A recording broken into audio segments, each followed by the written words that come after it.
아이고, 대통령님, 40년째 고생 많으십니다. 원래 인생이란 게 뜻대로 되지 않는 법이지요. 여러분, 1987년 당시 9만 달러면 우리 돈으로 얼마인지 아십니까? 약 1억 2천만 원입니다. 그 당시 강남 아파트 서너 채를 사고도 남을 거금이었죠. 그런데 이 거금을 단 하루 만에 주한미군 철수란 광고에 쏟아부은 남자가 있다면 믿으시겠습니까? 주인공은 바로 41세의 도널드 트럼프. 그런데 여러분, 여기서 진짜 기가 막힌 건 이겁니다. 그 청년이 지금 미국의 대통령이 되어 나타났으니 정말 영화보다 더 웃기는 현실이라는 거죠. 그리고 40년이 지난 지금까지도 주한미군 철수라는 집념을 실행하려 애쓰고 있지만 여태 뜻대로 안 되고 있다는 사실. 아니, 대체 진짜 이유가 뭘까요? 미국 내부는 현재 이 한국 때문에 처절한 사투가 벌어지고 있다고 합니다. 지금부터 그 현장을 직접 찾아가 보겠습니다. 그 전에 잠깐 1초 만에 누를 수 있는 좋아요 버튼을 꾹 눌러주시면 영상 제작에 아주 큰 힘이 됩니다. 그럼 바로 시작하겠습니다. 코드 블랙입니다. 새벽 3시, 수화기 너머로 들려온 그 한마디에 저는 침대에서 벌떡 일어났습니다. 35년 동안 백악관에서 일하면서 이 전화를 받은 건 손에 꼽을 정도였죠. 코드 블랙, 그 단어 하나면 충분했습니다. 세상이 뒤집혔다는 뜻이었으니까요. 브레넌 보좌관님, 지금 즉시 상황실로 들어오셔야 합니다. 무슨 일입니까? 전화로는 말씀드릴 수 없습니다. 백악관 긴급 지시입니다. 저는 아무 말도 하지 못했습니다. 전화로 말할 수 없다는 건 전쟁보다 더 심각한 일이 벌어졌다는 뜻이었거든요. 저는 떨리는 손으로 외투를 걸쳤습니다. 아내가 잠결에 뒤척이며 물었죠. 여보, 무슨 일이에요? 아무것도 아니야. 당신은 계속 자요. 거짓말이었습니다. 아무것도 아닐 리가 없었죠. 저는 현관문을 나서면서 한 번 더 뒤를 돌아봤습니다. 왠지 모르게 이 밤이 제 인생에서 가장 긴 밤이 될 것 같은 예감이 들었거든요. 제 이름은 리처드 브레넌입니다. 백악관 국가안보회의 수석 보좌관으로 35년을 일해온 사람이죠. 대러시아 제재를 설계했고 수많은 국제 분쟁의 해법을 만들어 왔습니다. 저는 감정으로 움직이지 않습니다. 오직 숫자와 데이터로만 움직이는 사람이죠. 그게 제 자부심이었습니다. 그런데 그날 새벽 그 자부심이 완전히 무너지게 될 줄은 꿈에도 몰랐습니다. 검은 세단이 백악관 지하 주차장에 도착했을 때 경비병들의 표정부터 심상치 않았습니다. 평소 같으면 가볍게 인사를 나눴을 친구들이었는데 그날은 아무도 제 눈을 마주치지 못했죠. 엘리베이터 안에서 저는 혼자 중얼거렸습니다. 도대체 뭐가 터진 거야? 상황실 문이 열렸습니다. 그리고 저는 그 자리에 얼어붙었죠. 국무부 장관, CIA 국장, 국방부 차관, 합참의장, 미국 안보의 최고 결정권자들이 전부 모여 있었습니다. 그런데 아무도 입을 열지 않았습니다. 커피잔에서 김이 올라오고 있었지만 누구도 손을 대지 않았죠. 그 공기는 말로 설명하기 어려울 정도로 무거웠습니다. 브레넌, 앉으시죠. 국무부 장관이 제게 의자를 권했습니다. 그런데 목소리가 떨리고 있었어요. 저는 35년 동안 이 사람을 봐왔습니다. 걸프전 때도, 9.11 때도, 이라크전 때도 곁에 있었죠. 그런데 이렇게 떨리는 목소리는 처음이었습니다. 장관님, 상황이 어떻게 된 겁니까? 보시면 압니다. 위에서 방금 긴급 지시가 내려왔습니다. 테이블 위에 놓인 서류 한 장. 그걸 보는 순간 저는 숨이 멎는 것 같았죠. 서류 맨 위에는 붉은 글씨로 이렇게 적혀 있었습니다.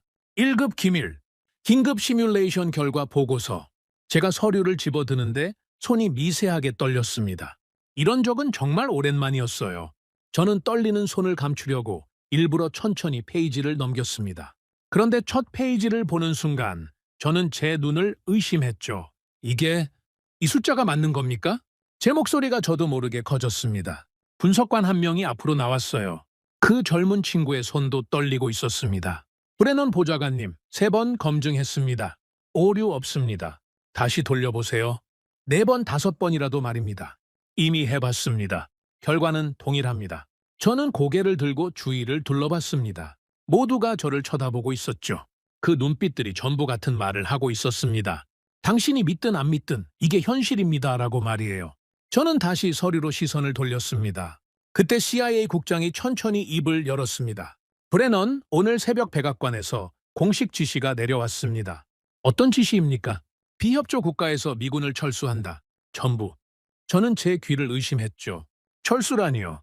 그것도 전부라니요. 전부라고 하시면 어디까지 말씀하시는 겁니까? 유럽, 일본, 그리고 국장은 잠시 말을 멈췄습니다. 그 짧은 침묵이 저에게는 1시간처럼 느껴졌죠.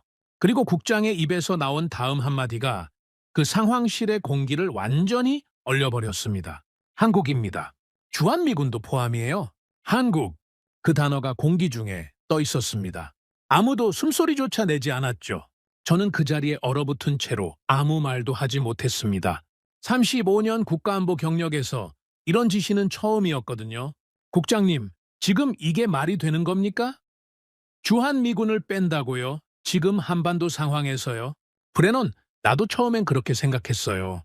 하지만 위에서는 이미 결심이 끝났습니다. 도와주지 않는 나라는 지켜주지 않는다. 그게 새로운 원칙이랍니다. 저는 한참 동안 아무 말도 하지 못했습니다. 머릿속이 하얘졌죠. 주한미군은 그냥 군대가 아닙니다.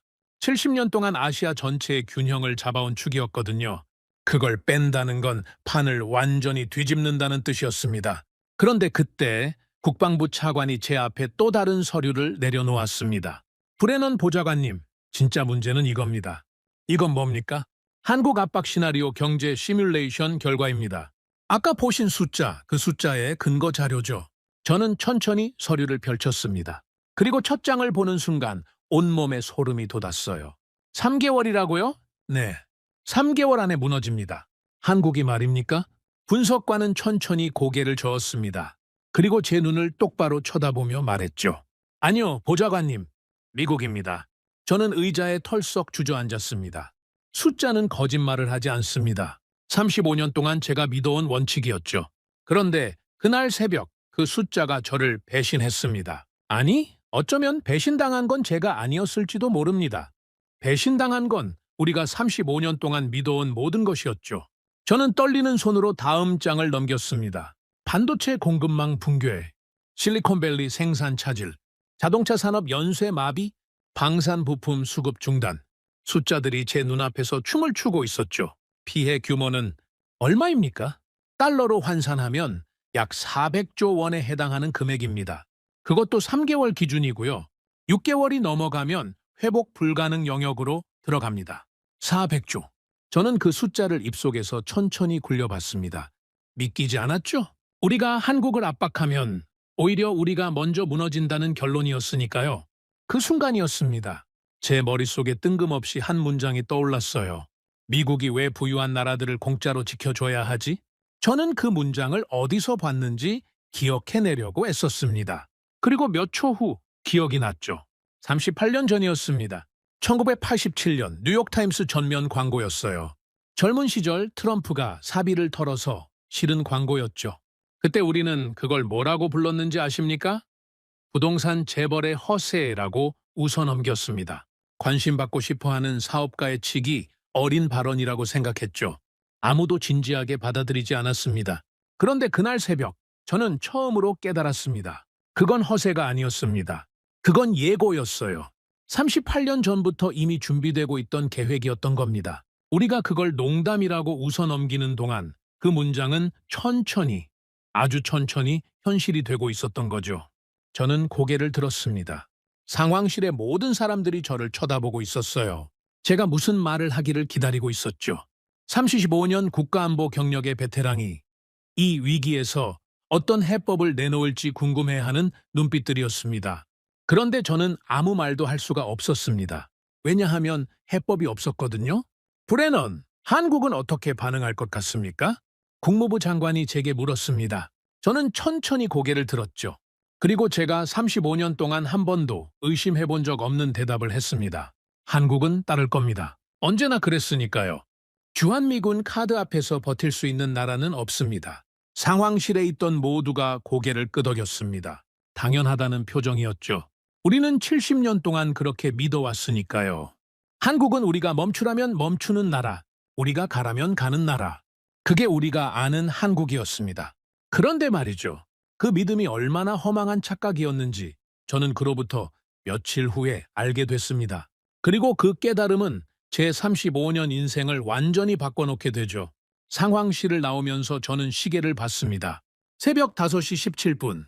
불과 2시간 전만 해도 저는 침대에서 곤히 자고 있던 사람이었죠. 그런데 2시간 만에 세상이 완전히 달라져 있었습니다. 저는 제 집무실로 돌아와서 블라인드를 천천히 올렸습니다. 워싱턴의 새벽 하늘이 푸르스름하게 밝아오고 있었죠. 백악관 잔디밭 위에는 아직 이슬이 맺혀 있었고 멀리 링컨 기념관이 희미하게 보였습니다. 평화로운 풍경이었어요. 너무나 평화로워서 오히려 더 불안했습니다. 한국은 따를 겁니다. 조금 전 제가 상황실에서 했던 그 말이 자꾸 머릿속에서 맴돌았죠. 저는 의자에 앉아서 커피를 한 모금 마셨습니다. 그리고 혼잣말로 중얼거렸어요. 당연히 따르겠지. 따를 수밖에 없잖아. 저는 왜 그렇게 확신했을까요? 그건 제가 35년 동안 봐온 한국이라는 나라의 모습 때문이었습니다. 저에게 한국은 아주 익숙한 나라였죠. 익숙하다 못해 뻔한 나라였습니다. 제가 처음 한국 관련 업무를 맡은 건 1990년이었습니다. 그때 저는 갓 들어온 신참 분석관이었죠. 선배가 저에게 이렇게 말했습니다. 브래넌, 한국 업무는 쉬워. 그냥 우리가 원하는 걸 말하면 돼. 그러면 그 나라는 알아서 따라와. 그게 그렇게 간단합니까? 간단하지. 주한미군 28,000명이 거기 있잖아. 그게 무슨 의미인지 알아? 방어를 위한 거 아닙니까? 선배는 제 말을 듣더니 피식 웃었습니다. 그리고 제 어깨를 툭툭 치면서 말했죠. 신참이라 그렇게 생각하는 거야. 방어? 아니야. 그건 압박장치야. 우리가 언제든 뺄 수 있다는 걸 보여주는 거지. 그 카드가 있는 한 한국은 절대 우리를 거역할 수 없어. 그때 저는 그 말이 너무 냉정하다고 생각했습니다. 동맹국을 이렇게 보는 게 맞나 싶었죠. 하지만 시간이 흐르면서 저는 그 말이 사실이라는 걸 알게 됐습니다. 정말로 한국은 우리가 원하는 대로 움직였거든요. 단 한 번의 예외도 없이 말입니다. 1994년 북핵 위기 때도 그랬습니다. 우리가 강경 대응을 결정하면 한국은 따랐죠. 우리가 대화를 선택하면 한국도 대화 테이블에 앉았습니다. 2003년 이라크 파병 때도 마찬가지였어요. 우리는 요청했고 한국은 보냈습니다. 국내 반대 여론이 아무리 거세도 결국 한국 정부는 우리 편에 섰죠. 2016년 사드 배치 때는 더 극적이었습니다. 중국의 엄청난 경제 보복을 받으면서도 한국은 사드를 배치했어요. 제가 당시 보고서를 쓰면서 이렇게 적었던 기억이 납니다. 한국은 예외가 없는 나라다. 우리가 멈추라면 멈추고 가라면 간다. 이것이 70년 동맹의 본질이다. 저는 제 집무실 책장에서 오래된 파일 하나를 꺼냈습니다. 1990년대부터 제가 써온 한국 관련 보고서들이었죠. 저는 그 파일을 천천히 넘겨봤습니다. 페이지마다 비슷한 문장들이 반복되고 있었어요. 한국은 협조할 것이다. 한국은 우리의 요구를 수용할 것이다. 한국은 선택의 여지가 없다. 35년 동안 저는 한국에 대해서 딱 하나의 결론만 반복해서 써왔던 겁니다. 그리고 그 결론은 단 한 번도 틀린 적이 없었죠. 저는 파일을 덮고 창밖을 다시 봤습니다. 이제 해가 완전히 떠올라 있었어요. 백악관 앞 광장에 관광객들이 하나둘 모여들기 시작했습니다. 저 사람들은 모르겠죠. 어젯밤 이 건물 안에서 어떤 결정이 내려졌는지 말이에요. 그때 집무실 문을 두드리는 소리가 났습니다. 들어오세요. 제 부하 직원인 데이비드가 들어왔습니다. 30대 초반의 젊은 분석관이었죠. 하버드에서 국제정치를 전공한 친구였는데 아시아 전문가였습니다. 한국어도 꽤 잘했죠. 보좌관님, 아침부터 얼굴이 안 좋으십니다. 괜찮으세요? 밤새 회의가 있었어. 자네는 아직 모르는 일이야. 무슨 일인데 그러세요? 저는 잠시 망설였습니다. 아직 공식 발표 전이었지만 어차피 이 친구도 곧 알게 될 일이었죠. 그리고 저는 누군가에게 이 이야기를 털어놓고 싶었습니다. 데이비드 주한미군을 뺀다는 결정이 내려졌어. 데이비드의 얼굴이 하얗게 질렸습니다. 커피잔을 들고 있던 손이 떨리더니 커피가 책상 위로 조금 쏟아졌어요. 하지만 데이비드는 그것도 모르는 것 같았습니다. 보좌관님, 지금 뭐라고 하셨습니까? 주한미군 철수야. 백악관 긴급 지시로 내려왔어. 그게 가능한 일입니까? 한국 정부 동의도 없이요? 동의? 데이비드, 70년 동안 우리가 한국 정부 동의를 구한 적이 있었나? 데이비드는 아무 말도 하지 못했습니다. 한참을 멍하니 서 있다가 조심스럽게 입을 열었죠. 보좌관님, 한 가지 여쭤봐도 됩니까? 말해봐. 한국이 이걸 그냥 받아들일 거라고 생각하십니까? 저는 피식 웃었습니다. 당연한 걸 왜 묻는지 모르겠다는 표정이었죠. 당연히 받아들이지. 선택의 여지가 없잖아. 주한미군이 빠지면 한국은 북한 앞에서 발가벗겨지는 거야. 그걸 감당할 수 있는 정권이 있겠어? 그런데 말입니다, 보좌관님. 요즘 한국은 좀 달라진 것 같습니다. 달라져? 뭐가? 데이비드는 제 책상 앞에 앉더니 조심스럽게 말을 이어갔습니다. 저는 이 친구의 이야기를 반쯤 흘려들을 생각이었어요. 젊은 분석관들의 그런 새로운 시각이라는 것들은 대부분 경험 부족에서 오는 착각이었거든요. 보좌관님, 제가 지난달에 서울에 다녀왔습니다. 거기서 한국 외교부 관계자들을 만났는데요. 그래서 예전 같지 않았습니다. 그 사람들 눈빛이 달라졌어요. 뭐랄까, 자기들이 가진 카드를 정확히 알고 있다는 느낌이었습니다. 자기들 카드? 데이비드? 한국이 무슨 카드가 있어? 그 나라는 우리한테 의존하는 나라야. 그게 말입니다. 그 사람들이 이런 말을 했습니다. 우리가 없으면 미국 반도체 산업이 돌아갑니까? 라고요? 저는 그 말을 듣고 잠깐 멈칫했습니다. 하지만 곧 다시 웃어넘겼죠. 허세야, 허세. 그런 말 한두 번 들어봤나? 어느 나라나 자기들이 중요하다고 떠들어. 그런데 막상 우리가 압박하면 다 꼬리를 내려. 그런데 숫자가 그게 아니었습니다. 제가 돌아와서 자료를 좀 뒤져봤거든요. 한국 기업들이 공급하는 반도체가 전 세계 메모리 시장의 70%가 넘습니다. 파운드리까지 합치면 더 올라가고요. 그래서 그게 빠지면 우리 실리콘밸리도 멈춥니다. 애플도, 엔비디아도, 테슬라도요. 저는 데이비드를 빤히 쳐다봤습니다. 이 친구가 지금 무슨 소리를 하는 건지 이해가 가면서도 이해하기 싫었죠. 데이비드, 자네 지금 나한테 겁주는 거야? 아닙니다, 보좌관님. 그냥 사실을 말씀드리는 겁니다. 저는 의자 등받이에 깊숙이 기대앉았습니다. 그리고 눈을 감았죠. 사실은 말이에요. 데이비드가 한 말이 아까 새벽에 제가 상황실에서 봤던 그 보고서와 정확히 일치했습니다. 450조 원, 3개월. 그 숫자들이 제 머릿속에서 맴돌았어요. 하지만 저는 그걸 데이비드에게 말하지 않았습니다. 왜 그랬을까요? 지금 생각하면 그건 제 오만함 때문이었습니다. 35년 경력의 베테랑이 30대 분석관의 말에 흔들리는 모습을 보이기 싫었던 거죠. 데이비드, 자네 말은 잘 들었어. 그런데 말이야, 그런 숫자 노름은 경제학자들이나 하는 거야. 국가안보는 숫자로만 움직이지 않아. 힘이 우선이지. 그리고 힘에서는 우리가 한국보다 훨씬 위에 있어. 보좌관님, 그만하자. 나는 35년 동안 이 일을 해왔어. 한국이라는 나라가 어떻게 움직이는지 나보다 잘 아는 사람은 없을 거야. 데이비드는 더 이상 반박하지 않았습니다. 대신 조용히 고개를 숙이고 제 집무실을 나갔죠. 문이 닫히는 소리가 유난히 크게 들렸습니다. 혼자 남은 저는 다시 창밖을 봤습니다. 이제 백악관 앞 광장은 관광객들로 북적이고 있었어요. 한 무리의 학생들이 깃발을 들고 단체 사진을 찍고 있었습니다. 그 중에는 한국 학생들도 있는 것 같았어요. 하나가 한국어로 뭐라고 외치는 소리가 창문 너머로 희미하게 들렸죠. 저는 그 학생들을 보면서 잠시 생각에 잠겼습니다. 한국이라는 나라, 저에게는 그 나라가 어떤 의미였을까요? 사실 저는 한국에 개인적인 인연이 있는 사람이었습니다. 제 아버지가 한국전 참전 해병이었거든요.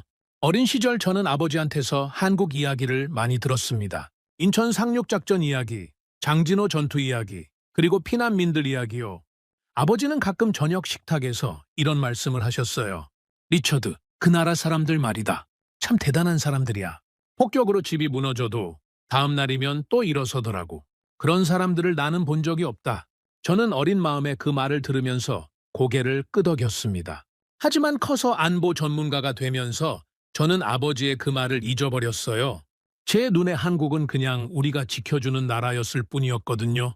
아버지의 추억 속 한국과 제 보고서 속 한국은 완전히 다른 나라였습니다. 저는 책상 서랍을 열었습니다. 그 안에는 아버지가 남기신 오래된 사진 한 장이 있었죠. 1952년 부산에서 찍은 사진이었습니다. 젊은 해병이었던 아버지가 한국 아이들과 함께 웃고 있는 사진이었어요. 저는 가끔 그 사진을 꺼내보곤 했습니다. 왜인지는 모르겠지만 중요한 결정을 앞두고 있을 때면 자꾸 이 사진이 생각났거든요. 그런데 그날 아침 저는 그 사진을 오래 쳐다볼 수가 없었습니다. 이상하게 마음이 불편했어요. 사진 속 아버지가 저를 보며 뭔가 말하고 싶어 하는 것 같았거든요. 아버지, 제가 지금 뭘 하고 있는 걸까요? 저는 혼잣말로 중얼거렸습니다. 그리고 사진을 다시 서랍 속에 넣었죠. 그때 책상 위에 전화가 울렸습니다. 브래넌입니다. 보좌관님, 국무부 장관님께서 찾으십니다. 긴급입니다. 알겠습니다. 바로 가겠습니다. 저는 외투를 집어들고 집무실을 나섰습니다. 복도를 걸어가면서 저는 제 머릿속에 떠오르는 모든 의심들을 밀어냈습니다. 데이비드의 말도 아버지의 사진도 사격 20조라는 숫자도요. 저는 35년 경력의 베테랑이었고 이 상황을 완벽하게 통제할 수 있다라고 믿었습니다. 한국은 따를 거야. 언제나 그랬던 것처럼 저는 걸으면서 속으로 이 말을 몇 번이고 반복했습니다. 그건 사실 제 자신에게 하는 주문 같은 것이었죠. 마치 주문을 외우면 그게 진짜가 되는 것처럼 말입니다. 그런데 말이에요. 제가 그때 알았더라면 얼마나 좋았을까요? 제가 그렇게 자신만만하게 걸어가던 그 순간에도 서울에서는 이미 다른 결정이 내려지고 있었다는 걸요. 그리고 그 결정은 제 35년 경력에서 처음으로 듣게 될 네 글자짜리 대답이었습니다. 검토하겠습니다. 그 네 글자가 제 인생을 그리고 미국의 세계 전략을 어떻게 뒤흔들게 될지 그때 저는 상상조차 하지 못했죠. 국무부 장관실로 향하는 복도는 평소보다 길게 느껴졌습니다. 창문으로 들어오는 아침 햇살이 대리석 바닥 위에 길게 늘어져 있었죠. 저는 그 빛을 밟으며 천천히 걸었습니다. 제 구두 소리가 복도에 또렷하게 울렸어요. 장관실 앞에 도착했을 때 비서실장이 저를 기다리고 있었습니다. 브래넌 보좌관님, 들어가시면 됩니다. 다른 분들도 이미 와 계십니다. 다른 분들이라니요? 국방부 차관님, CIA 부국장님, 그리고 아시아 담당 부장님입니다. 저는 순간 멈칫했죠. 이른 아침부터 이런 라인업이 모이는 건 흔한 일이 아니었거든요. 뭔가 일이 빠르게 돌아가고 있다는 뜻이었습니다. 저는 심호흡을 한번 하고 문을 열었어요. 장관실 안은 어두웠습니다. 블라인드가 절반쯤 내려져 있었고 테이블 주위에 앉은 사람들의 얼굴이 반쯤 그늘에 가려져 있었죠. 국무부 장관이 저를 보자마자 손짓으로 의자를 가리켰습니다. 브래넌, 어서 오세요. 자리 잡으시죠. 장관님, 무슨 일입니까? 아침부터 긴급 회의라니요. 방금 서울에서 답이 왔습니다. 저는 그 말을 듣는 순간 가슴이 조금 두근거렸습니다. 이상한 일이었죠. 저는 한국의 답을 이미 알고 있다라고 생각했거든요. 알겠습니다라는 5글자. 그게 제가 예상한 답이었습니다. 그런데 왜 가슴이 두근거렸을까요? 지금 생각해보면 그건 본능이었던 것 같습니다. 35년 동안 이 일을 해온 사람의 직감이라고 할까요? 뭔가 이상하다는 걸 제 무의식이 먼저 알아차린 거죠. 한국 반응이 어떻습니까? 저는 최대한 담담한 목소리로 물었습니다. 그런데 장관이 바로 대답을 하지 않더라고요. 대신 자기 앞에 놓인 서류 한 장을 제 쪽으로 천천히 밀었습니다. 직접 보시죠. 저는 서류를 집어들었습니다. 맨 위에 한국 외교부 공식 답변이라는 글자가 적혀 있었죠. 그 아래 영문과 한글이 병기된 짧은 문장이 하나 있었습니다. 저는 그 문장을 읽었어요. 그리고 다시 읽었습니다. 그리고 또 한 번 읽었죠. 종합적으로 검토하겠습니다. 저는 고개를 들고 장관을 쳐다봤습니다. 이게 전부입니까? 전부입니다. 그러니까 검토하겠다고요? 그렇습니다. 장관실 안이 갑자기 조용해졌습니다. 아무도 입을 열지 않았죠. 저는 다시 서류를 내려다봤습니다. 그 한 문장이 저를 노려보고 있는 것 같았어요. 저는 35년 동안 수없이 많은 외교 문서를 봐왔지만 이런 문장은 처음이었습니다. 정확히 말하면 이런 답이 처음이었죠. 제 옆에 앉아있던 국방부 차관이 먼저 입을 열었습니다. 장관님, 이게 무슨 뜻입니까? 검토하겠다는 게요. 그게 말이죠, 차관. 저도 처음엔 이게 뭔가 싶었습니다. 그런데 메시지를 보낸 시점을 보세요. 우리가 공식 요청을 한 지 불과 4시간 만에 답이 왔습니다. 그 정도면 이미 내부에서 결정이 끝났다는 뜻이에요.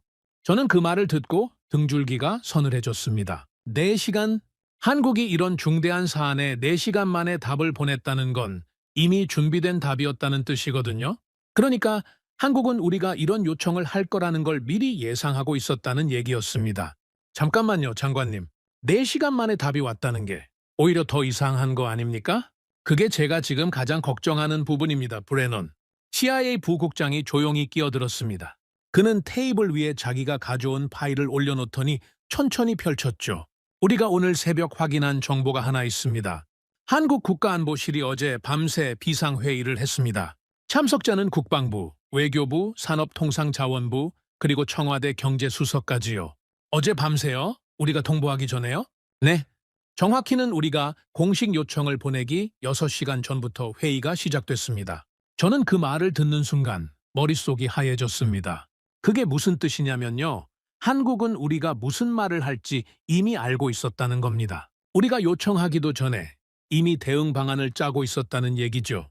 부국장님, 정보가 어디서 센 겁니까? 그게 문제입니다. 우리 쪽에서 센 게 아니에요. 한국이 먼저 알아낸 겁니다. 한국이 먼저 알았다고요? 백악관 긴급 회의 내용을요? 정확히 그 내용은 아닙니다. 하지만 미국이 조만간 주한미군 관련 카드를 꺼낼 거라는 건 한국이 몇 주 전부터 감지하고 있었습니다. 우리 내부 대화, 의회 동향, 언론 흐름, 그런 것들을 종합해서 스스로 결론을 내린 거죠. 저는 잠시 숨을 골랐습니다. 이건 제가 알던 한국이 아니었습니다. 장관님, 저는 35년 동안 한국 관련 업무를 해왔습니다. 한국은 이런 식으로 대응하는 나라가 아니에요. 뭔가 착오가 있는 거 아닐까요? 브레넌, 나도 그렇게 생각하고 싶습니다. 정말로요. 그런데 말입니다. 지난 몇 년 동안 한국이 보여준 모습을 찬찬히 돌이켜보면 사실 우리가 놓치고 있던 신호들이 있었어요. 어떤 신호들 말입니까? 예를 들어볼까요? 2022년에 우리가 반도체법을 통과시켰을 때 기억하시죠? 그때 우리는 한국 기업들이 미국에 공장을 지으면 중국 투자를 대폭 줄이라고 요구했었습니다. 그때 우리 내부에서는 어떻게 예상했습니까? 저는 그때를 떠올려 봤습니다. 한국은 미국을 선택할 거라고 예상했습니다. 당연히요. 맞습니다. 그런데 실제로는 어떻게 됐습니까? 저는 잠시 말을 멈췄습니다. 솔직히 그 부분은 제가 잘 기억하고 싶지 않은 부분이었거든요. 한국 기업들은 미국에 공장도 지으면서 동시에 중국 투자도 유지했습니다. 양쪽을 다 잡는 전략을 쓴 거죠. 장관님, 그건 조금 다른 문제 아닙니까? 그때는 강제력이 약했으니까요. 그래요? 그런데 사드 산불 기억나십니까? 기억납니다. 그때도 마찬가지였어요. 우리는 한국이 중국 압박에 굴복하지 않을 거라고 자신했죠. 그런데 어떻게 됐습니까? 사드 산불. 그 이야기가 나오자 제 얼굴이 살짝 굳었습니다. 그때 한국은 중국과 약속을 주고받으면서 우리와 상의도 없이 결정을 내렸거든요. 그때 우리는 일회성 사건으로 넘겼습니다. 하지만 장관님 말씀을 듣고 보니 그래요. 일회성이 아니었던 거죠. 한국은 이미 오래전부터 자기들만의 판단을 내리기 시작했어요. 우리가 그걸 못 본 거예요. 아니, 보기 싫었던 거예요. 저는 아무 말도 하지 못했습니다. 장관의 말이 하나하나 제 가슴에 박혔거든요. 사실 저도 알고 있었습니다. 한국이 변하고 있다는 걸요. 하지만 저는 그걸 인정하고 싶지 않았어요. 왜냐하면 그걸 인정하는 순간 제 35년 경력의 절반이 흔들리는 거였으니까요. 장관님, 그럼 지금 한국의 이 답변은 어떻게 해석해야 합니까? 국방부 차관이 물었습니다. 장관은 잠시 생각하더니 천천히 입을 열었죠. 단순한 시간 끌기가 아닙니다. 이건 거절이에요. 외교적 표현으로 포장된 거절입니다. 검토하겠다는 말은 실질적으로는 우리가 당신들 말대로 움직이지 않겠다는 뜻이에요. 저는 그 말을 듣고 숨이 턱 막혔습니다. 한국이 우리를 거절한다. 그 문장 자체가 말이 안 되는 것 같았거든요. 장관님, 만약 진짜 거절이라면 우리는 어떻게 대응해야 합니까? 제 목소리가 저도 모르게 떨리고 있었습니다. 장관은 저를 한참 쳐다보더니 조용히 한마디 했죠. 그걸 결정하기 전에 먼저 확인해야 할 게 있습니다. 한국이 왜 이렇게 자신감을 가지고 있는지요? 뭔가 믿는 구석이 있다는 뜻이잖아요. 그때 CIA 부국장이 다시 입을 열었습니다. 사실 한 가지 흥미로운 정보가 있습니다. 한국 대통령실에서 어제 밤에 긴급 연락을 돌린 곳이 여러 군데인데요. 그중에 중국도 있고 일본도 있고 유럽도 있습니다. 중국에도요? 네. 그리고 더 흥미로운 건 독일 총리실과 1시간 넘게 통화를 했다는 겁니다. 저는 그 말을 듣는 순간 뭔가 불길한 예감이 들었습니다. 독일이요? 왜 독일이죠? 독일은 이번 일과 직접적인 관계가 없는 나라였거든요. 부국장님, 무슨 내용이었는지는 모르십니까? 통화 내용까지는 파악이 안 됐습니다. 다만 통화 직후에 독일 총리실에서도 비상회의가 열렸다는 것만 확인됐습니다. 저는 그 말을 듣고 뒤로 기대앉았습니다. 뭔가 큰 그림이 그려지기 시작하는 것 같았거든요. 그런데 그 그림이 완성되지 않았어요. 조각들이 여기저기 흩어져 있는데 그게 어떻게 맞춰지는지 아직 보이지 않았습니다. 장관님, 제가 직접 한국 측과 접촉해 보겠습니다. 제 개인 라인을 통해서요. 제가 예전부터 알고 지내는 한국 외교부 고위 인사가 한 명 있습니다. 장관은 잠시 생각하더니 고개를 끄덕였습니다. 좋습니다. 다만 조심하세요. 지금 이 상황에서 우리가 약해 보이면 안 됩니다. 알겠습니다. 저는 자리에서 일어났습니다. 그리고 장관실을 나와 제 집무실로 돌아가는 길에 저는 계속 그 네 글자를 생각했어요. 검토하겠습니다. 참 이상한 말이었죠. 저는 35년 동안 이 단어를 수없이 사용해 본 사람이었습니다. 그런데 그 단어가 저한테 되돌아온 건 처음이었어요. 그것도 한국으로부터요. 집무실로 돌아온 저는 조심스럽게 전화기를 들었죠. 한국 외교부에 있는 제 오랜 친구에게 연락을 하기 위해서였습니다. 그 친구의 이름은 김영석이었어요. 20년 넘게 알고 지낸 사이였죠. 신호가 몇 번 가더니 김영석이 전화를 받았습니다. 여보세요. 영석, 저예요. 브레넌입니다. 아, 리처드. 오랜만이네요. 그런데 김영석의 목소리가 평소와 달랐습니다. 뭐랄까, 예전 같은 따뜻함이 없었어요. 공식적이고 조심스러웠죠. 저는 그걸 바로 느꼈습니다. 영석, 제가 왜 전화했는지 아시죠? 네, 알고 있습니다. 우리끼리 얘기입니다. 한국의 입장이 정말 그게 전부인가요? 잠시 침묵이 흘렀습니다.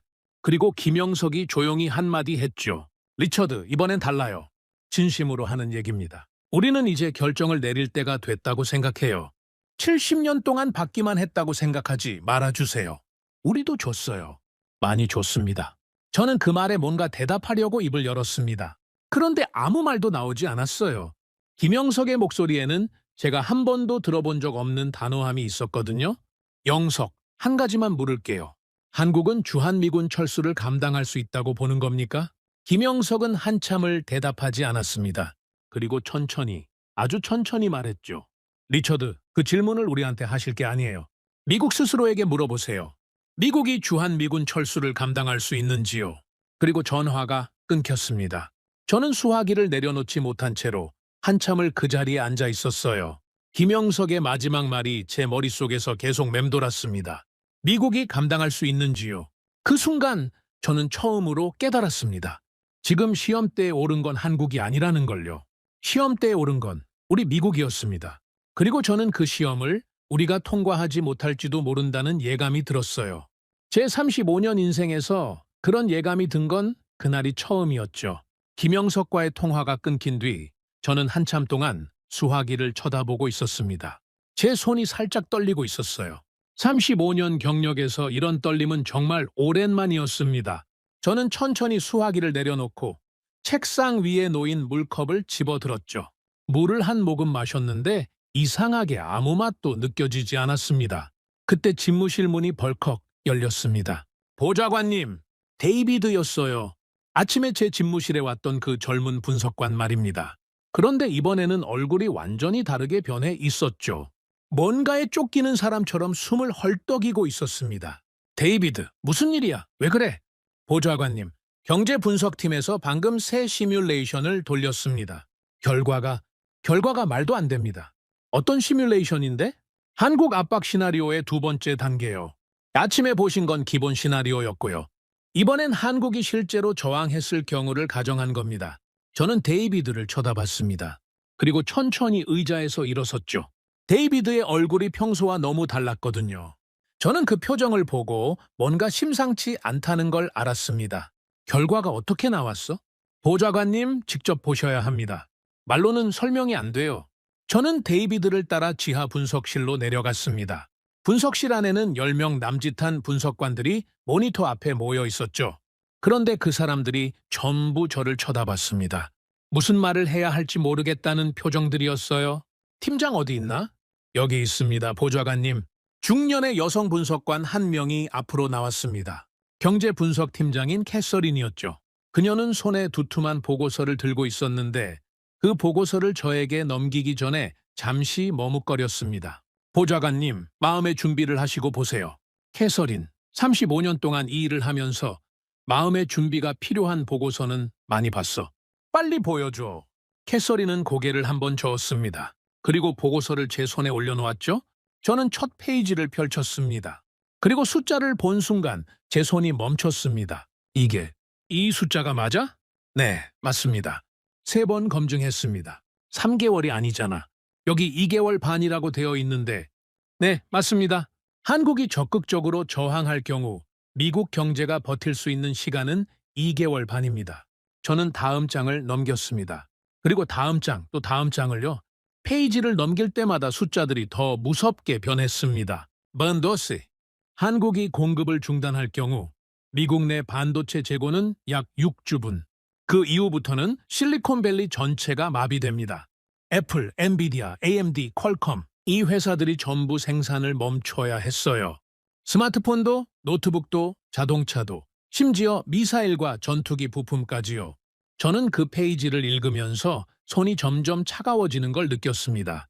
캐서린, 대체품은 없나? 대만이나 일본에서 공급받으면 되잖아.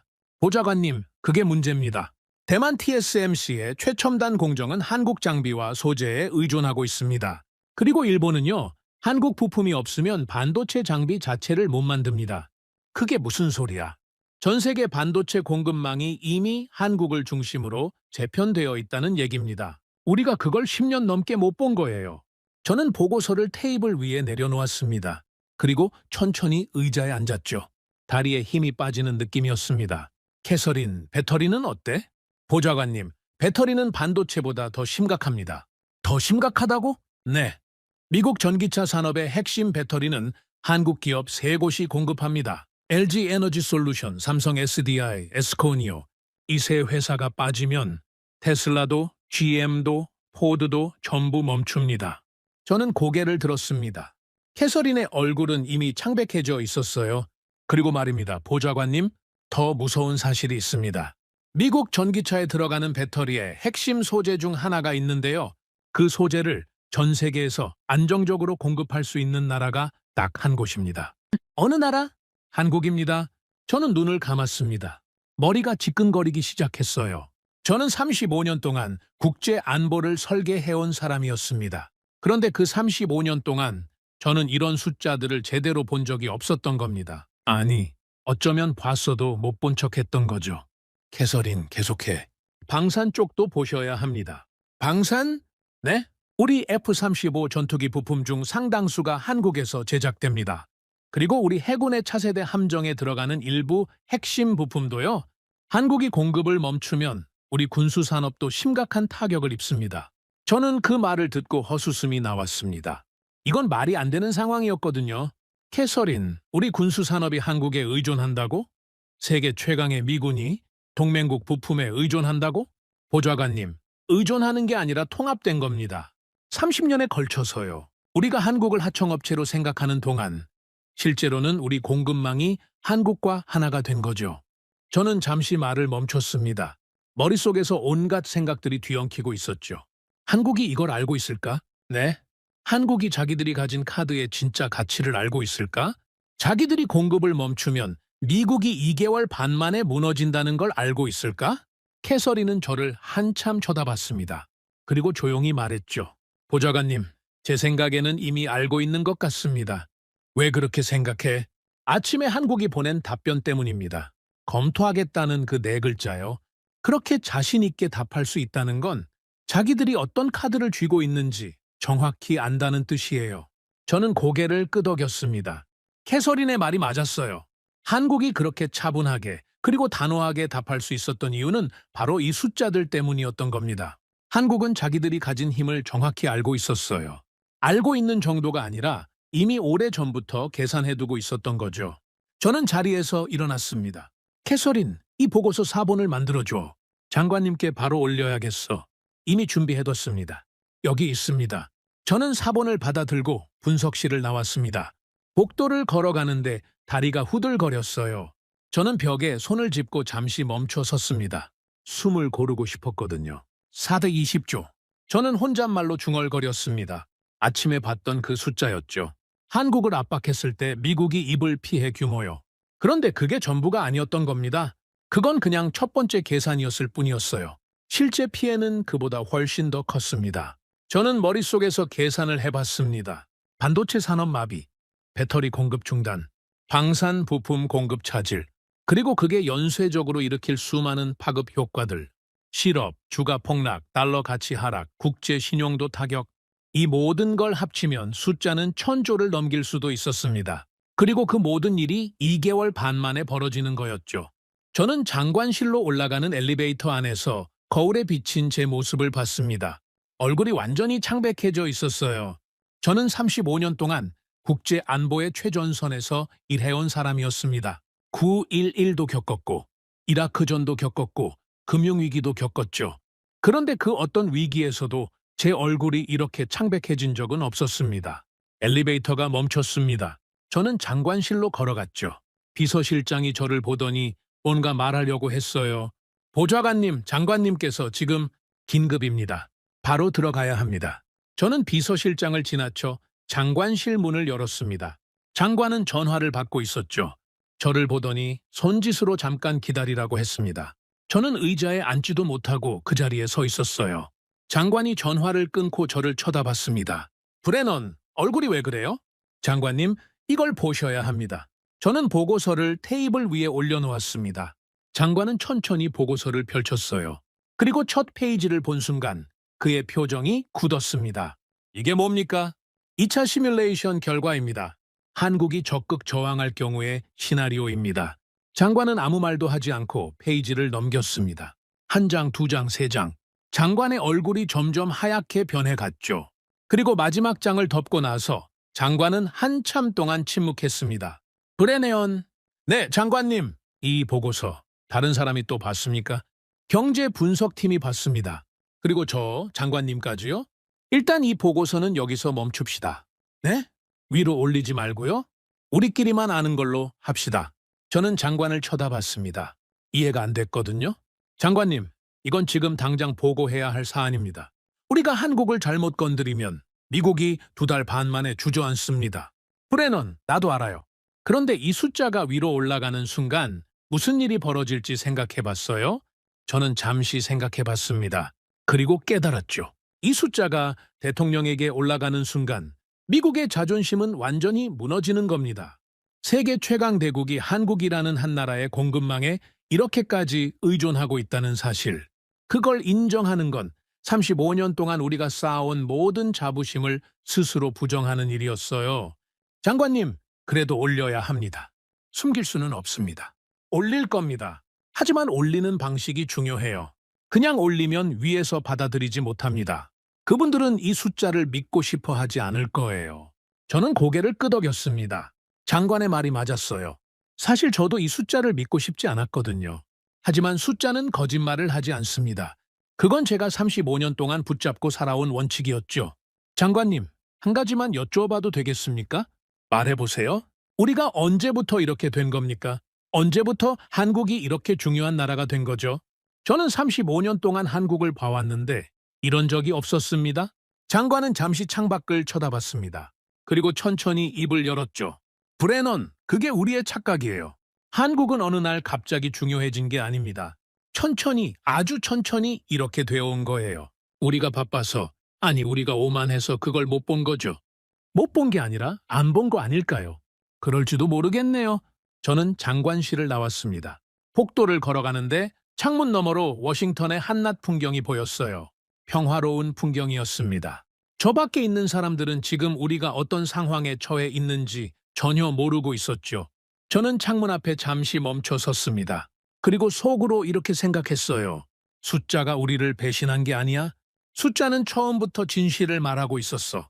우리가 그 숫자를 무시하고 있었을 뿐이야. 그 순간 저는 처음으로 두려움이라는 감정을 느꼈습니다. 35년 국가안보 인생에서 진짜 두려움을 느낀 건 그때가 처음이었죠. 그리고 그 두려움은 앞으로 벌어질 일들에 비하면 아무것도 아니었습니다. 보고서를 덮고 난 뒤 백악관에는 긴장감이 감돌기 시작했습니다. 숫자가 너무 무서웠거든요. 하지만 말입니다. 사람이라는 게 참 이상하죠. 무서운 사실을 알게 되면 처음에는 겁을 먹다가도 시간이 조금 지나면 다시 오만해지거든요. 저도 그랬고 우리 모두가 그랬습니다. 그날 오후였습니다. 백악관 지하 회의실에서 다시 긴급 회의가 소집됐죠. 이번에는 아침보다 참석자가 더 많았습니다. 국무부, 국방부, CIA, 재무부, 상무부까지 미국 정부의 핵심 부처가 전부 모였어요. 회의실에 들어가니 이미 사람들이 웅성거리고 있었습니다. 다들 표정이 어두웠죠. 제가 자리에 앉자 국방부 차관이 먼저 입을 열었습니다. 자, 여러분, 지금 우리가 처한 상황은 다 아실 겁니다. 한국이 검토하겠다는 답을 보냈어요. 그리고 경제 시뮬레이션 결과도 나왔죠. 그래서요? 재무부 부장관이 물었습니다. 그는 시뮬레이션 결과를 아직 못 본 것 같았어요. 결과가 좋지 않습니다. 한국이 저항하면 우리 피해가 상당합니다. 상당하다는 게 어느 정도입니까? 차관은 잠시 망설이더니 작은 목소리로 대답했습니다. 2개월 반 안에 반도체, 배터리, 방산 공급망이 심각한 타격을 입습니다. 회의실이 순간 조용해졌습니다. 재무부 부장관의 얼굴이 굳더라고요. 그는 잠시 생각하더니 이렇게 말했죠. 그런 방법을 바꿔야 하는 거 아닙니까? 한국을 압박하는 방식이 아니라 대화로 푸는 방식으로요. 그때였습니다. 제 맞은편에 앉아있던 국방부 장관 보좌관이 코웃음을 쳤어요. 대화라고요? 한국하고요? 그의 말투가 아주 못마땅했습니다. 저는 그 사람을 쳐다봤죠. 50대 중반의 강경파였는데 평소에도 동맹국을 아주 얕잡아 보는 사람이었거든요. 대화로 풀 상황이 아닙니다. 한국이 우리 명령을 거부했어요. 이건 질서의 문제입니다. 70년 동맹 구조에서 한 번도 없었던 일이라고요. 여기서 우리가 물러서면 전 세계 동맹이 다 무너집니다. 그래서 어떻게 하자는 겁니까? 재무부 부장관이 물었습니다. 추가 압박이죠. 더 강하게요. 더 강하게? 어떤 식으로요? 금융 제재 카드를 꺼내야 합니다. 한국 기업들의 미국 내 자산 동결, 달러 결제 시스템에서 일시 배제, 그리고 관세 폭탄이요. 저는 그 말을 듣고 기가 막혔습니다. 지금 이 상황에서 한국을 더 압박하자는 건 우리 발등을 우리가 찍겠다는 소리였거든요. 잠깐만요. 제가 손을 들었습니다. 방금 아침에 시뮬레이션 결과 보셨습니까? 우리가 한국을 더 압박하면 우리가 먼저 무너집니다. 브레넌 보좌관님, 그 시뮬레이션 저도 봤습니다. 그런데 그거 어디까지나 이론입니다. 실제로는 한국이 그렇게까지 저항할 수 없어요. 어떻게 아십니까? 한국은 수출로 먹고 사는 나라입니다. 미국 시장을 포기할 수가 없어요. 결국 꼬리를 내릴 겁니다. 며칠만 버티면 됩니다. 저는 그 사람의 얼굴을 빤히 쳐다봤습니다. 저도 불과 몇 시간 전까지만 해도 그렇게 생각했던 사람이었거든요. 그런데 지금은 달랐습니다. 숫자를 직접 받고 한국의 답변을 직접 들었으니까요. 저는 천천히 입을 열었습니다. 그러니까 당신 말은 한국이 며칠만 버티다가 항복할 거라는 얘기입니까? 네, 그렇습니다. 무슨 근거로요? 70년의 역사죠. 저는 헛웃음이 나왔습니다. 70년의 역사라니요. 그건 근거가 아니라 관성이었어요. 우리가 70년 동안 한국을 그렇게 봐왔다는 것뿐이지 한국이 지금도 그대로라는 뜻은 아니었거든요. 장관 보좌관님, 한 가지만 여쭤보겠습니다. 지난 10년 동안 한국이 우리한테 거절한 적이 한 번이라도 있었습니까? 없었죠. 바로 그게 제 요점입니다. 아니요, 그게 제 요점입니다. 한 번도 거절한 적 없던 나라가 오늘 아침 처음으로 거절했다는 겁니다. 그것도 4시간 만에 준비된 답으로요. 이게 무슨 뜻이겠습니까? 회의실이 다시 조용해졌습니다. 사람들이 저를 쳐다봤죠. 저는 계속 말했습니다. 이건 우발적인 일이 아닙니다. 한국은 오래전부터 이 순간을 준비해왔어요. 우리가 주한미군 카드를 꺼낼 때를 대비해서 어떻게 대응할지 다 계산해 놓은 겁니다. 우리가 그걸 눈치채지 못했을 뿐이에요. 그래서 어떻게 하자는 겁니까, 브레네온? 국방부 장관 보좌관이 비꼬듯이 물었습니다. 한국한테 무릎 꿇고 빌기라도 하자는 겁니까? 저는 잠시 말을 멈췄습니다. 화가 났거든요. 하지만 여기서 감정을 드러내면 안 됐습니다. 저는 천천히 숨을 고르고 나서 다시 입을 열었죠. 빌자는 게 아닙니다. 현실을 보자는 겁니다. 지금 우리가 가진 카드와 한국이 가진 카드를 냉정하게 계산해보자는 거예요. 계산은 이미 끝났습니다. 우리가 훨씬 강합니다. 군사력으로는 그렇죠. 하지만 이건 군사 문제가 아닙니다. 경제 문제입니다. 그리고 경제에서는 저는 잠깐 숨을 골랐습니다. 경제에서는 우리가 한국보다 취약합니다. 그 말을 하는 순간 회의실 분위기가 얼어붙었어요. 누구도 그 말을 입 밖에 내고 싶어 하지 않았거든요. 미국이 한국보다 취약하다. 이건 우리 자존심이 허락하지 않는 말이었습니다. CIA 부국장이 끼어들었습니다. 잠시만요. 브레넌 말이 완전히 틀린 건 아닙니다. 한국이 지금 뭔가 믿는 구석이 있어요. 그게 뭔지 파악하지 못한 상태에서 추가 압박을 하는 건 위험합니다. 파악 못한 게 아니라 이미 파악됐습니다. 제가 이어서 말했습니다. 한국이 믿는 건 공급망입니다. 전 세계 핵심 산업이 한국에 의존하는 구조요. 그리고 그 구조는 우리가 만든 겁니다. 30년에 걸쳐서 우리가 만든 거예요. 우리가요? 재무부 부장관이 놀란 표정으로 물었습니다. 네? 우리는 한국을 하청업체로 써왔습니다. 값싸게 부품 받고 값싸게 반도체 받고 그런데 그 과정에서 한국이 그 분야의 세계 최고가 된 겁니다. 우리가 의존하는 구조가 만들어진 거죠. 우리는 그걸 효율적인 공급망이라고 불렀어요. 실제로는 벗어날 수 없는 사슬이었는데 말입니다. 회의실이 또 조용해졌습니다. 이번에는 누구도 반박하지 못했죠. 왜냐하면 제 말이 사실이었거든요. 우리는 스스로 사슬을 만들어서 스스로 그 사슬에 묶여버린 겁니다. 그때 국무부 장관이 천천히 입을 열었습니다. 여러분, 제가 한 가지 제안을 하겠습니다. 모두가 장관을 쳐다봤습니다. 한국과 비공식 접촉을 시도해봅시다. 공식 채널이 아니라 뒷문으로요. 거기서 한국의 진짜 의도를 파악하고 우리가 어떤 수준까지 양보할 수 있는지 가늠해봅시다. 양보요? 국방부 장관 보좌관이 다시 코웃음을 쳤어요. 장관님, 미국이 한국에 양보한다니요? 이게 말이 됩니까? 말이 되냐 안 되냐는 중요하지 않습니다. 이게 지금 우리가 할 수 있는 최선인가 아닌가? 그게 중요한 겁니다. 장관의 목소리가 평소보다 낮았습니다. 하지만 단호했죠. 회의실에 있던 모든 사람이 그 단호함을 느꼈어요. 장관은 이미 결심한 겁니다. 한국과 대화하기로요. 브레넌, 오늘 아침에 한국 측 지인과 통화했다고 하셨죠? 네, 했습니다. 그 라인을 다시 열어주세요. 비공식 대화 창구로 쓸 수 있게요. 알겠습니다. 회의가 끝났습니다. 사람들이 하나둘 회의실을 빠져나갔죠. 국방부 장관 보좌관이 저를 지나치면서 한마디 하더라고요. 브레넌 보좌관님, 저는 동의하지 못하겠습니다. 이건 항복이에요. 저는 그를 쳐다봤습니다. 그리고 조용히 대답했죠. 항복이 아닙니다. 생존입니다. 당신도 곧 알게 될 겁니다. 그는 뭐라고 반박하려다가 결국 고개를 저으며 나가버렸어요. 저는 한동안 회의실에 혼자 남아 있었습니다. 테이블 위에 놓인 빈 커피잔들을 쳐다보면서요. 저는 천천히 자리에서 일어나 제 집무실로 돌아갔습니다. 그리고 바로 김영석에게 다시 전화를 걸었죠. 여보세요. 영석, 저예요. 브레넌입니다.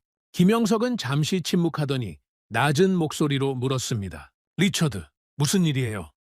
아침에 얘기 끝난 거 아니었나요? 비공식 대화 창구를 열고 싶습니다.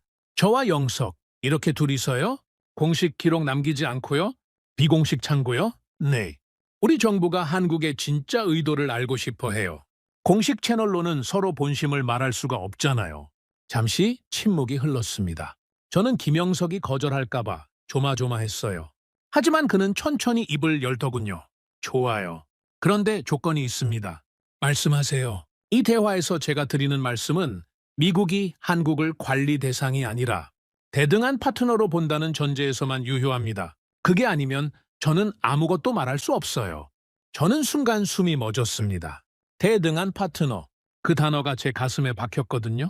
저는 35년 동안 한국을 대등한 파트너라고 생각해 본 적이 단 한 번도 없었습니다. 항상 아래에 있는 동맹이었죠. 그런데 지금 김영석은 그 전제를 완전히 뒤집자고 말하는 겁니다. 영석, 잠깐만요. 그 말은 리처드, 지금 이 순간부터 한국은 그렇게 대해줘야 해요. 그게 아니면 대화는 시작도 못합니다. 저는 한참 동안 아무 말도 하지 못했습니다. 수화기를 쥔 손에 힘이 들어갔죠. 그리고 저는 제가 내뱉을 말을 몇 번이나 속으로 되뇌었습니다. 알겠습니다. 영석, 그 전제에서 대화합시다. 그 말을 내뱉는 순간 저는 뭔가가 끝났다는 느낌을 받았습니다. 70년 동안 이어져 온 어떤 시대가 바로 그 순간에 저물어버린 것 같았거든요. 미국이 한국을 처음으로 대등한 파트너로 인정한 순간. 그건 역사의 한 페이지가 넘어가는 소리였습니다. 좋습니다. 리처드. 오늘 밤에 다시 연락드리죠. 전화가 끊겼습니다. 저는 수화기를 내려놓고 천천히 의자에 기대앉았습니다. 그리고 혼잣말로 중얼거렸죠. 우리가 밀렸어. 처음으로 완전히 밀렸어. 아침에 보고서를 처음 봤을 때 느꼈던 두려움과는 다른 감정이었습니다. 그때는 그냥 무서웠다면 지금은 뭔가 더 복잡한 감정이었어요. 굴욕. 그래요. 그게 정확한 단어였습니다. 굴욕감이요. 저는 창밖을 쳐다봤습니다. 워싱턴의 오후 햇살이 여전히 밝게 빛나고 있었죠. 백악관 앞 잔디밭에는 아직도 관광객들이 사진을 찍고 있었고, 저 멀리서는 학생들이 깃발을 흔들고 있었습니다. 세상은 변함없이 돌아가고 있었어요. 그런데 그 안에서 저 혼자만 다른 세상에 서 있는 것 같은 기분이었습니다. 저는 서랍을 열었습니다. 그리고 아버지의 오래된 사진을 다시 꺼냈죠. 1952년 부산에서 찍힌 그 사진. 젊은 해병 시절의 아버지가 한국 아이들과 함께 웃고 있는 사진이었습니다. 아버지, 제가 뭘 놓치고 있었을까요? 저는 사진을 쳐다보면서 작게 속삭였습니다. 아버지는 사진 속에서 여전히 웃고 있었어요. 마치 이제야 알겠니? 라고 말하는 것 같았죠. 그 순간 저는 문득 이상한 생각이 들었습니다. 아버지는 어쩌면 70년 전에 이미 알고 계셨던 건 아닐까요? 이 나라가 어떤 나라인지, 이 사람들이 어떤 사람들인지 말이에요. 그런데 저는 35년이 지난 지금에서야 그걸 알아차리기 시작한 겁니다. 창밖으로 해가 서서히 기울어가고 있었습니다. 그리고 그 해를 바라보면서 저는 알았어요. 오늘 밤의 대화가 제 35년 인생을 완전히 뒤집어 버릴 거라는 사실을요. 그날 밤 9시였습니다. 저는 집무실 불을 끄고 책상 위 스탠드 하나만 켜놓은 차에 앉아 있었어요. 백악관은 낮과 밤이 완전히 다른 건물입니다. 낮에는 수많은 사람들이 오가면서 시끌벅적하지만 밤이 되면 복도가 텅 비고 조용한 발소리만 이따금 들리거든요. 저는 그 조용한 공간에서 혼자 김영석의 전화를 기다리고 있었습니다. 시계가 9시 30분을 지나고 10시가 됐죠. 그런데도 전화가 오지 않았습니다. 저는 점점 초조해지기 시작했어요. 혹시 한국이 마음을 바꾼 건 아닐까 싶었거든요. 그때 전화벨이 울렸습니다. 저는 첫 번째 울림에 바로 수화기를 들었죠. 여보세요? 리처드, 저예요. 김영석의 목소리였습니다. 평소와 달랐어요. 뭔가 무거운 결심을 한 사람의 목소리였죠. 영석, 기다렸습니다. 미안해요, 늦었죠? 우리 쪽에서도 회의가 길어졌거든요. 회의요? 네. 당신과 이 대화를 해도 되는지, 어디까지 말해도 되는지 내부에서 정리가 필요했어요. 저는 그 말을 듣고 잠깐 멈칫했습니다. 한국이 이 비공식 대화조차도 내부 회의를 거쳐서 결정했다는 거였거든요. 이건 제가 알던 한국이 아니었습니다. 예전 같으면 개인 친분으로 통화한 내용을 그냥 개인 판단으로 처리했을 텐데요. 영석, 한 가지만 먼저 물을게요. 네, 말씀하세요. 한국은 지금 상황을 어떻게 보고 있습니까? 솔직하게요. 김영석은 한참 동안 대답을 하지 않았습니다. 수화기 너머로 그가 숨을 고르는 소리만 들렸죠. 그리고 천천히 입을 열었습니다. 리처드, 우리는 지금 상황을 기회로 보고 있어요. 기회요? 네, 기회입니다. 저는 의자에서 몸을 앞으로 살짝 숙였습니다. 한국이 이 상황을 위기가 아니라 기회로 본다니요. 이건 제가 전혀 예상하지 못한 답변이었거든요. 영석, 무슨 기회를 말하는 건지 설명해 주시겠어요? 70년 동안 우리는 한 가지 질문을 스스로에게 해왔어요. 우리는 언제까지 이런 관계를 유지해야 할까? 미국이 요구하면 따라가고 미국이 원하면 맞춰주고 그게 동맹이라는 이름으로 포장되었지만 실제로는 상하 관계였잖아요. 저는 수화기를 쥔 손에 힘이 들어갔습니다. 김영석이 지금 하는 말들은 한국 외교관이 미국 관료에게 절대로 하지 않는 종류의 말이었거든요. 그런데 그가 그 말들을 하고 있었습니다. 거침없이요. 영석, 그건 오해예요. 우리는 한국을 동맹으로 존중해왔어요. 리처드, 제가 하나 물어볼게요. 말씀하세요. 지난 70년 동안 미국이 한국에 검토하겠다는 답을 받은 적이 몇 번이나 있었나요? 저는 잠시 생각해 봤습니다. 그리고 솔직하게 대답했어요. 오늘이 처음입니다. 바로 그겁니다. 오늘이 처음이에요. 그 말은 지난 70년 동안 한국이 단 한 번도 독자적으로 생각해 볼 시간을 가져본 적이 없다는 뜻이잖아요. 미국이 원하면 그 자리에서 바로 알겠습니다가 나왔어요. 그게 정상적인 동맹 관계라고 생각하세요? 저는 아무 말도 할 수 없었습니다. 김영석의 말이 너무 정확했거든요. 저도 모르게 마른 침을 삼켰어요. 영석, 그래서 한국은 지금 무엇을 원하는 겁니까? 주도권이요. 주도권? 네. 우리 운명에 대한 주도권이에요. 우리는 더 이상 미국의 결정을 기다리는 나라이고 싶지 않아요. 우리 스스로 결정하고 그 결정에 대해 책임지는 나라가 되고 싶어요. 저는 잠깐 침묵했습니다. 김영석이 하는 말은 이해가 됐어요. 하지만 미국 정부 관료로서는 받아들이기 어려운 말이었죠. 영석, 그게 구체적으로 무슨 뜻입니까? 한미 동맹을 깨겠다는 뜻인가요? 아니요, 정반대예요. 정반대라고요? 한미 동맹을 진짜 동맹으로 만들겠다는 뜻이에요. 상하 관계가 아니라 수평 관계로요. 한국이 자기 몫의 책임을 지고 자기 목소리를 내는 그런 동맹이요. 그게 오히려 훨씬 더 강한 동맹이 될 겁니다. 리처드, 이거 아세요? 억지로 묶여있는 관계는 언젠가 부러져요.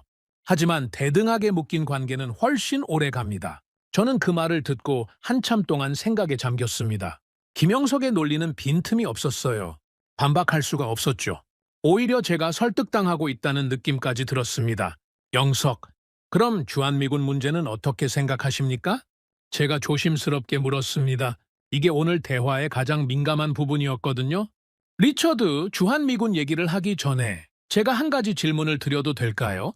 네, 물으세요. 미국은 주한미군을 왜 한국에 두고 있다고 생각하세요? 저는 반사적으로 대답했습니다. 한국을 방어하기 위해서죠. 김영석이 살짝 웃는 소리가 들렸습니다. 리처드, 정말로 그렇게 생각하세요? 네? 그럼 한 가지 더 물을게요. 미국의 인도태평양 전략에서 한국이 빠지면 어떻게 될까요? 중국을 견제할 수 있을까요? 대만을 지킬 수 있을까요? 일본과의 연계가 유지될 수 있을까요? 저는 그 질문을 듣고 말문이 막혔습니다. 왜냐하면 제가 낮에 봤던 그 보고서에 정확히 그 답이 있었거든요. 한국이 빠지면 미국의 인도태평양 전략은 기둥 하나가 무너지는 겁니다. 중국 견제도, 대만 방어도, 일본 연계도 전부 흔들리는 거죠. 영석, 리처드, 제가 말씀드리고 싶은 건 이겁니다. 주한미군은 한국을 위해 있는 게 아니에요. 미국이 아시아에서 영향력을 유지하기 위해 있는 거예요. 그리고 한국은 그 사실을 오래전부터 알고 있었습니다. 다만 말하지 않았을 뿐이죠. 왜냐하면 우리는 동맹국이니까요. 저는 눈을 감았습니다. 머리가 빙글빙글 돌았거든요.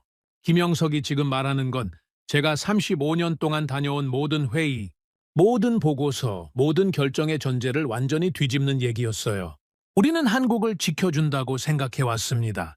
그런데 사실은 한국이 우리를 지탱해주고 있었던 겁니다. 우리는 한국에 혜택을 주고 있다고 생각했습니다. 그런데 사실은 한국이 우리에게 무대를 빌려주고 있었던 거였어요. 저는 천천히 눈을 떴습니다. 그리고 창밖을 쳐다봤어요. 워싱턴의 밤하늘에 별이 몇 개 떠 있었습니다. 그 별들을 보면서 저는 35년 만에 처음으로 세상을 다르게 보기 시작했습니다. 영석, 네, 리처드. 지금 이 말을 해주시는 이유가 뭔가요? 제가 아는 한국은 이런 얘기를 잘 안 하는 나라인데요. 김영석은 잠시 침묵하더니 조용히 대답했습니다. 리처드, 지금이 바로 그 순간이라고 생각해요. 어떤 순간이요? 진실을 말해야 하는 순간이요. 70년 동안 우리는 침묵했습니다. 우리의 위치가 어떻게 변해왔는지, 우리가 실제로 어떤 역할을 하고 있는지 우리는 말하지 않았어요. 왜냐하면 말하지 않는 게 편했거든요. 미국의 기분을 상하게 하지 않는 게 우리에게 더 이익이었으니까요. 그런데 이제 그 시대가 끝난 겁니다. 왜 지금인가요? 미국이 먼저 판을 흔들었으니까요. 저는 그 말을 듣고 가슴이 쿵 내려앉았습니다. 맞아요. 우리가 먼저 판을 흔들었던 겁니다. 주한미군 철수 카드를 꺼낸 것도, 동맹을 비용으로 환산한 것도 우리였어요. 한국은 그저 그 흔들린 판에 반응한 것뿐이었습니다. 영석, 저는 오늘 이 대화가 끝나면 우리 정부에 어떻게 보고해야 할지 모르겠어요. 리처드, 한 가지만 부탁드릴게요. 말씀하세요. 있는 그대로 전해주세요. 포장하지 말고요. 오늘 밤에 제가 한 말들 한국 정부의 공식 입장으로 봐주셔도 돼요. 숨길 이유가 없어요. 알겠습니다. 그리고 리처드, 마지막으로 한 가지만 더 말씀드릴게요. 네? 한국은 미국과 싸우고 싶지 않아요. 우리는 동맹으로 남고 싶어요. 하지만 주인과 종의 관계가 아니라 친구와 친구의 관계로요. 그게 우리가 원하는 전부예요. 만약 미국이 그걸 받아들일 수 있다면 우리는 지금보다 훨씬 더 단단한 관계를 만들 수 있을 거예요. 하지만 만약 미국이 그걸 받아들일 수 없다면 김영석은 잠시 말을 멈췄습니다. 저는 그 다음 말을 기다렸어요. 그리고 그 말이 나왔을 때 저는 등에 식은땀이 흘렀습니다. 그렇다면 우리는 각자의 길을 가야겠죠. 저는 숨이 멎었습니다. 한국이 각자의 길이라는 표현을 쓰다니요. 이건 외교적 수사가 아니라 진짜 경고였습니다. 한국은 지금 미국에게 선택을 요구하고 있었어요. 대등한 파트너로 가든지 아니면 갈라서든지요. 영석, 그 말은 한국이 다른 길을 생각하고 있다는 뜻인가요? 리처드, 우리는 모든 가능성을 열어놓고 있어요. 그게 독립국가가 해야 할 일이잖아요? 저는 더 이상 질문할 수 없었습니다. 이미 답이 너무 명확했거든요. 한국은 이미 미국 없는 미래까지 시뮬레이션 하고 있었던 겁니다. 우리가 모르는 사이에요. 영석, 오늘 얘기해 주셔서 감사합니다.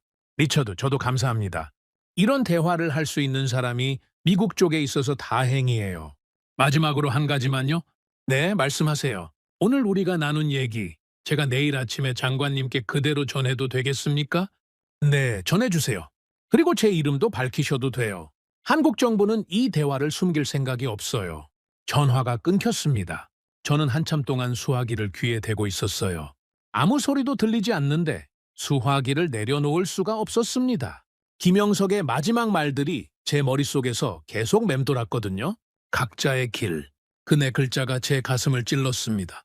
저는 천천히 수화기를 내려놓고 의자 등받이에 깊숙이 기대 앉았습니다. 그리고 눈을 감았죠. 머릿속에서 35년의 기억들이 하나하나 스쳐 지나갔습니다. 제가 썼던 수많은 보고서들, 제가 참여했던 수많은 회의들, 제가 내렸던 수많은 결정들이요. 그런데 말입니다.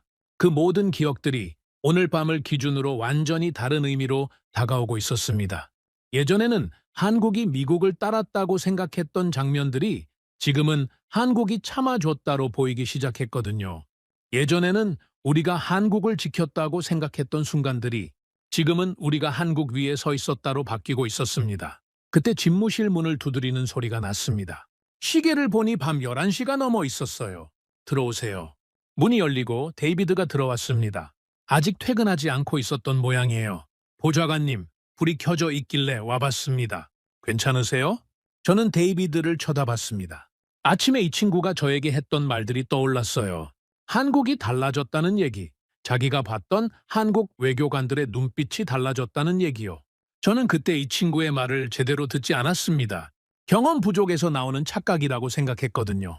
데이비드, 아침에 자네가 했던 말 말이야. 네? 한국이 달라졌다는 얘기. 그게 다 맞았어.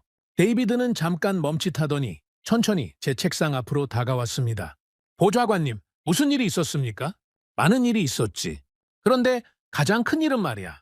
저는 잠시 말을 멈췄습니다. 그리고 창밖의 별들을 쳐다보며 조용히 말했죠. 내가 35년 동안 틀린 보고서를 써왔다는 사실을 깨달은 거야. 데이비드는 아무 말도 하지 못했습니다. 저도 그 이상 말할 수 없었어요. 그날 밤 저는 집무실에서 새벽까지 혼자 있었습니다. 그리고 그 시간 동안 제가 35년 동안 믿어온 세상이 소리 없이 무너지는 걸 느꼈죠. 주한미군은 한국을 위한 게 아니었습니다. 미국이 아시아에서 빠질 수 없게 만드는 마지막 사슬이었어요. 그리고 그 사슬을 쥐고 있는 건 놀랍게도 우리가 아니라 한국이었던 겁니다. 새벽까지 집무실에 앉아있던 저는 결국 한숨도 자지 못한 채로 아침을 맞이했습니다. 창밖이 서서히 밝아올 무렵 저는 자리에서 일어나 세면대로 갔어요. 찬물로 얼굴을 씻으면서 거울을 봤는데 거울 속의 남자가 저 같지 않았습니다. 눈 밑에 짙은 그림자가 있고 눈빛이 텅 비어 있었죠. 오늘이 고비야. 저는 거울 속 제 자신에게 말했습니다. 오늘 아침 장관님께 어젯밤 대화 내용을 보고해야 했거든요. 그리고 그 보고가 어떤 결과를 낳을지 저는 상상조차 할 수 없었습니다. 아침 7시, 저는 장관실로 향했습니다. 복도를 걸어가는데 발걸음이 무거웠어요. 장관실에 도착하니 장관은 이미 자리에 앉아 있었습니다. 제 얼굴을 보자마자 장관이 물었죠. 브레넌, 밤새 못 잤어요? 네, 장관님. 어젯밤 한국 측과 대화를 했습니다. 김영석 씨 말이죠? 네, 맞습니다. 그리고 장관님께 먼저 드리고 싶은 말씀이 있습니다. 말씀하세요. 저는 잠시 숨을 골랐습니다. 그리고 가장 중요한 부분부터 말하기로 했어요. 장관님, 주한미군 철수 카드는 다시는 꺼내면 안 됩니다. 절대로요. 장관의 표정이 굳었습니다. 브레넌, 그게 무슨 말입니까? 한국은 이미 그 카드가 의미 없다는 걸 알고 있습니다. 아니, 그 카드가 오히려 우리 목에 걸려 있다는 것까지 파악하고 있어요. 우리가 그 카드를 다시 꺼내는 순간 한국은 그럼 빼보시죠라고 나올 겁니다. 그리고 그 순간 우리는 선택지가 없어집니다. 장관은 한참 동안 저를 쳐다봤습니다. 그리고 천천히 의자 등바디에 기대 앉았죠. 브레넌, 구체적으로 말해보세요. 저는 어젯밤 김영석과의 대화를 하나하나 그대로 전달했습니다. 한국이 이 상황을 기회로 본다는 것, 한국이 대등한 파트너를 요구한다는 것, 그리고 마지막으로 한국이 각자의 길이라는 표현까지 쓴 것까지요. 장관은 저를 중간에 단 한 번도 끊지 않고 끝까지 들어줬습니다. 브레넌, 이 내용이 위로 올라가면 어떻게 될 것 같습니까? 저는 잠시 생각했습니다. 두 가지 반응이 나올 겁니다. 하나는 한국이 우리를 협박한다면서 더 강하게 나가자는 주장, 다른 하나는 현실을 받아들이고 대화하자는 주장. 그런데 문제는 첫 번째 주장이 훨씬 더 우세할 거라는 점입니다. 왜 그렇게 생각하세요? 미국의 자존심 때문입니다. 우리는 한국한테 밀렸다는 사실을 받아들일 수 없는 사람들입니다. 그걸 받아들이는 순간 우리 스스로가 무너지거든요. 장관은 고개를 끄덕였습니다. 맞습니다. 그래서 저는 한 가지 결정을 내렸습니다. 주한미군 철수 카드는 이 보고에서 빼겠습니다. 저는 장관을 쳐다봤습니다. 장관님, 그건 브레넌, 잘 들으세요. 우리가 그 카드를 다시 꺼내면 한국과의 관계는 끝납니다. 그리고 한국과의 관계가 끝나면 미국의 아시아 전략도 끝나요. 그걸 알면서도 그 카드를 다시 들고 가는 건 자살 행위입니다. 지시는 지시대로 처리하되 실제 실행은 하지 않을 겁니다. 이미 검토 중이라는 이유로 계속 미룰 거예요. 저는 장관의 말을 들으면서 속으로 안도했습니다. 적어도 장관은 제정신이었거든요. 저는 자리에서 일어나 장관실을 나왔습니다. 그런데 복도를 걸어가는데 뭔가 싸한 느낌이 들었어요. 복도에서 마주친 몇몇 직원들이 저를 보고 눈을 피했습니다. 뭔가 얘기가 돌고 있는 것 같았어요. 집무실에 돌아오니 데이비드가 저를 기다리고 있었습니다. 얼굴이 굳어 있었죠. 보좌관님, 문제가 생겼습니다. 무슨 문제? 어젯밤 보좌관님이 한국 측과 통화하신 내용이 일부 부처에 흘러 들어갔습니다. 저는 그 말을 듣고 숨이 멎을 뻔했습니다. 누가 흘렸어? 확실하지는 않지만 국방부 장관 보좌관 쪽인 것 같습니다. 어제 회의에서 보좌관님하고 부딪혔던 그 사람이요. 저는 의자에 털썩 주저앉았습니다. 그 인간이 이를 키우고 있는 거였어요. 저를 한국의 유화적인 사람으로 몰아가려는 거였죠. 어떻게 흘러 들어갔다고 하던가? 보좌관님이 한국 측과 비공식 대화를 하면서 미국의 입장을 너무 많이 양보했다는 식으로요. 특히 한국을 대등한 파트너로 인정하겠다고 하신 부분이 문제가 됐습니다. 저는 머리가 지끈거렸습니다.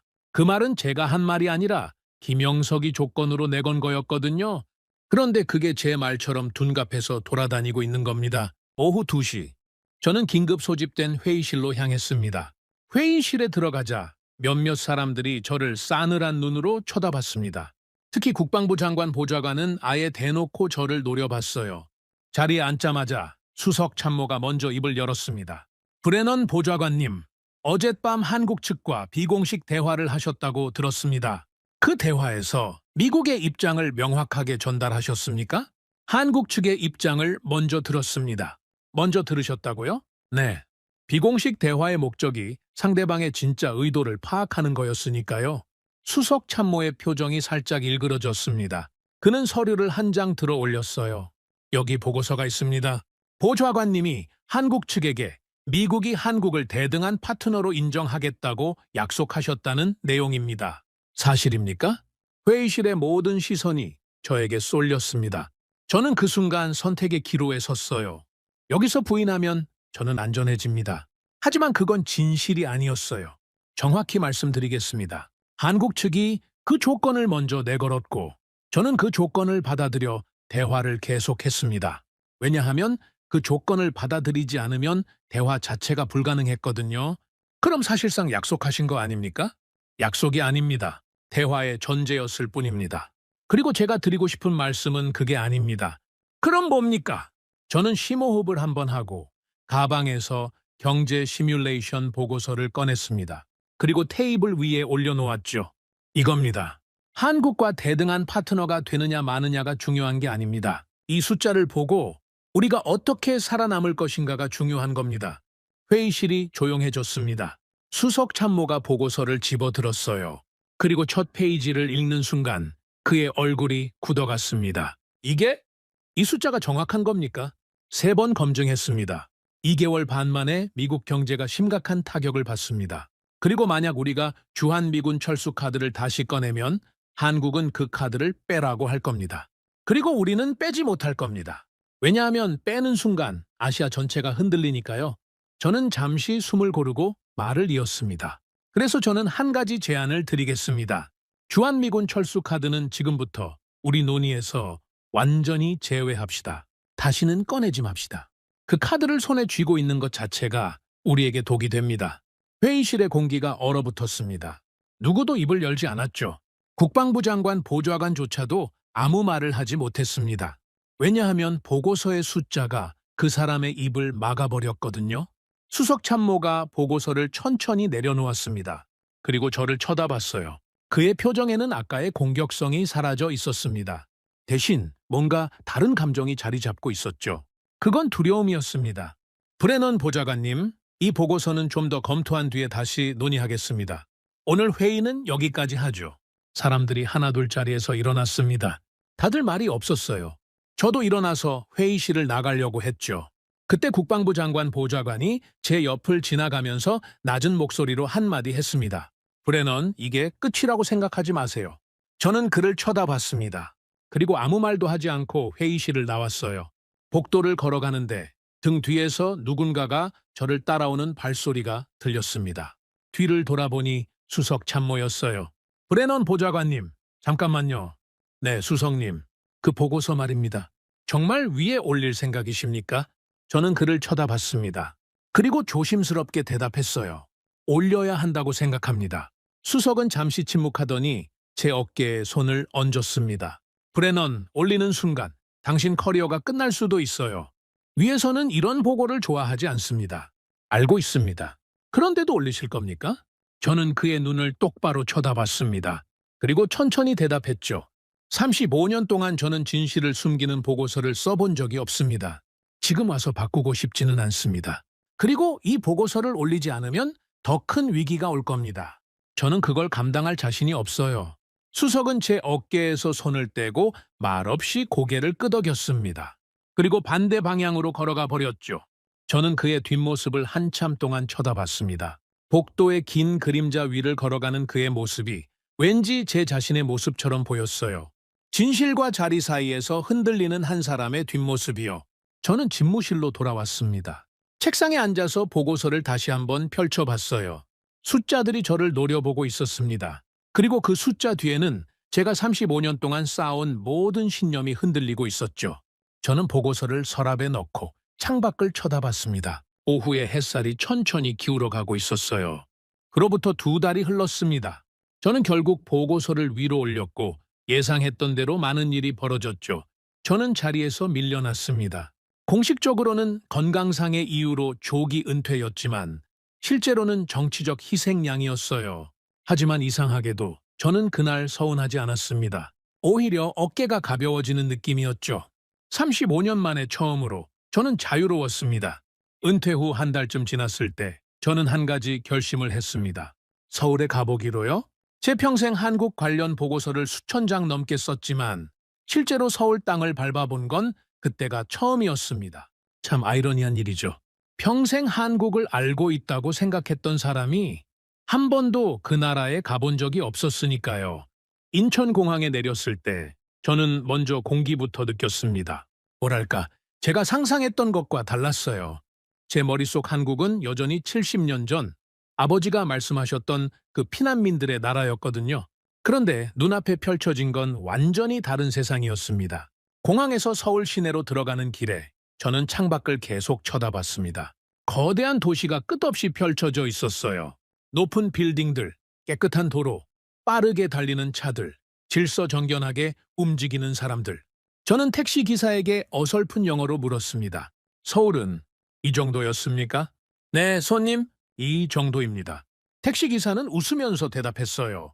저는 뒷좌석에 기대에 앉아서 혼잣말로 중얼거렸습니다.